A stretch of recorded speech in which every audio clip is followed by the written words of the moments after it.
So if you want to change the world, start off by making your bed. If you make your bed every morning, you will have accomplished the first task of the day. It will give you a small sense of pride, and it will encourage you to do another task, and another, and another. And by the end of the day, that one task completed will have turned into many tasks completed. Making your bed will also reinforce the fact that the little things in life matter. If you can't do the little things right, you'll never be able to do the big things right. And if by chance you have a miserable day, you will come home to a bed that is made, that you made. And a made bed gives you encouragement that tomorrow will be better. To pass SEAL training, there are a series of long swims that must be completed. One is the night swim. Before the swim, the instructors joyfully brief the students on all the species of sharks that inhabit the waters off St. Clemente.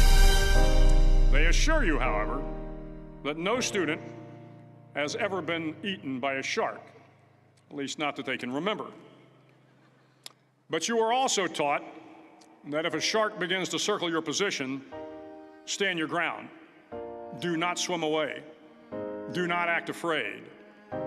And if the shark, hungry for a midnight snack, darts towards you, then summons up all your strength and punch him in the snout, and he will turn and swim away. There are a lot of sharks in the world.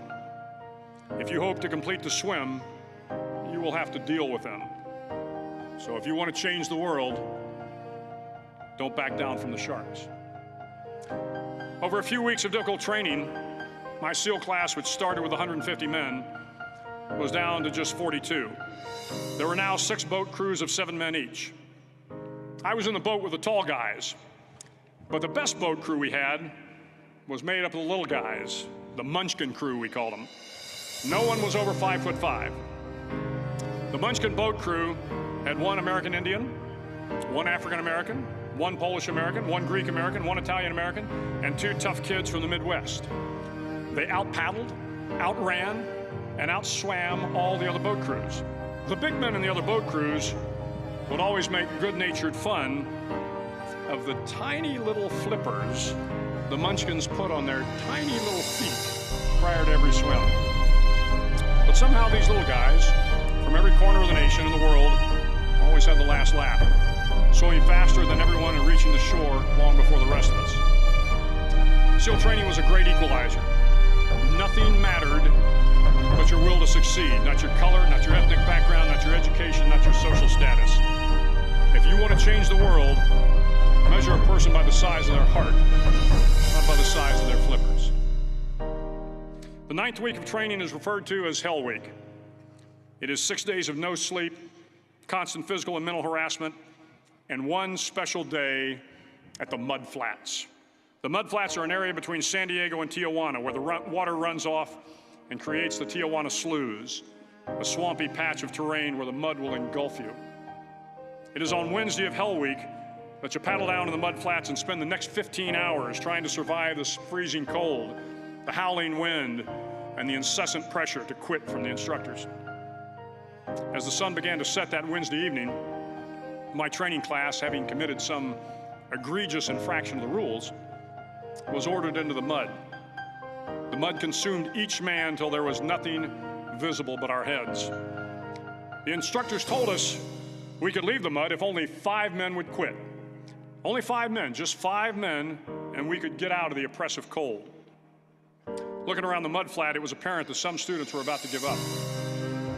It was still over 8 hours till the sun came up. 8 more hours of bone-chilling cold. The chattering teeth and the shivering moans of the trainees were so loud, it was hard to hear anything. And then one voice began to echo through the night.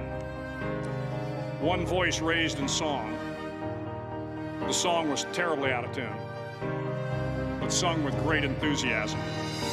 One voice became 2, and 2 became 3, and before long, everyone in the class was singing.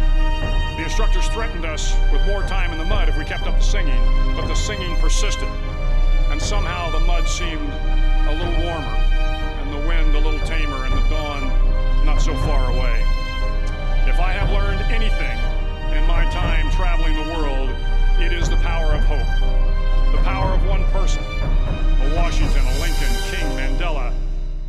even a young girl from Pakistan, Malala. One person can change the world by giving people hope. So if you want to change the world, start singing when you're up to your neck in mud. Start each day with a task completed. Find someone to help you through life. Respect everyone. Know that life is not fair and that you will fail often. But if you take some risks, step up when the times are the toughest, face down the bullies, lift up the downtrodden, and never, ever give up. If you do these things, the next generation and the generations that follow will live in a world far better than the one we have today. And what started here will indeed have changed the world for the better. Thank you very much. Hook 'em horns.